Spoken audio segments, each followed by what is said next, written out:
ఈ video especially MSD fans కోసం మాత్రమే. ఎప్పుడన్నా వేటగాళ్ళను వేటాడే వాడిని చూసావా? ఇప్పుడు చూస్తావా?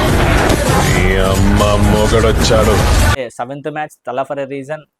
Tala for a reason. Comeback అయితే మామూలుగా ఇవ్వలేదు. కొన్ని మూమెంట్స్ ఉంటాయి, కొన్ని ఏం మాట్లాడుకున్నా తక్కువనే ఎంఎస్ ధోని గురించి. 43 years యంగ్ ఫినిషర్ అన్నమాట. కీపింగ్ లో, స్టెంపింగ్ లో, క్యాచింగ్ లో, రన్అట్ లో అన్ని విషయాల్లో ఇన్వాల్వ్ అయిపోయాడు. మరి నిన్న ఒక స్టెంపింగ్ చేశాడు, ఒక రన్అట్ చేశాడు, ఇంకోటి క్యాచ్ పట్టాడు, ఇంకోటి డిఆర్ఎస్ ధోని రివ్యూ సిస్టమ్ అది అయ్యింది. కెప్టెన్ అయ్యింది.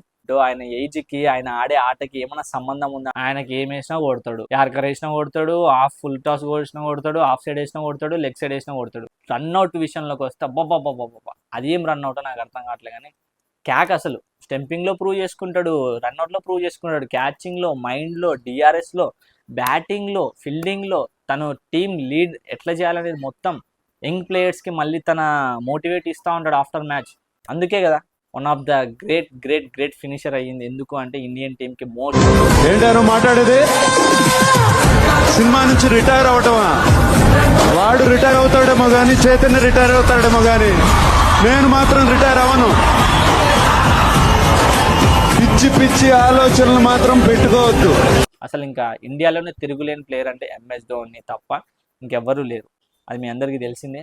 ఇంకా హేటర్స్ చాలా మంది ఏమనుకుంటారంటే లాక్డౌన్ కిడ్స్ ఉంటారు, వాళ్ళకి ఏం తెలియదు. వాళ్ళందరి కోసం ఈ వీడియో. ఇది ఒక్కటి చూసి